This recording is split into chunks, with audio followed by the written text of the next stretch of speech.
ஐயோ எனக்கு கூட கொஞ்சம் பயமா இருக்கு. வாடா கேமரா குடுற. பிரச்சனை இல்ல. பத்திரமா இதுல தட்டாம சைடுல வச்சுக்கோ. சைடுல பிடிச்சுக்கோ, அவ்வளவுதான். ரெடியா? பிடிச்சுக்கோ. நான் இப்படியே பிடிச்சுக்கோ. நான் எடுத்துட்டு போல, எனக்கு பயமா இருக்கு. சைடுல பிடிச்சோன்னா ஆகுது. சரி ஓகே. நான் இதுல போணுமா?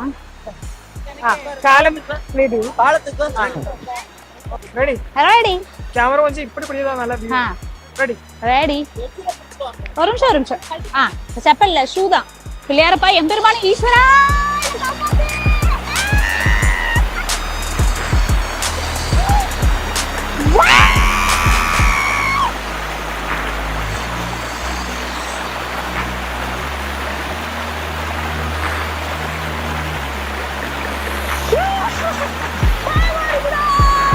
Ha ha ha!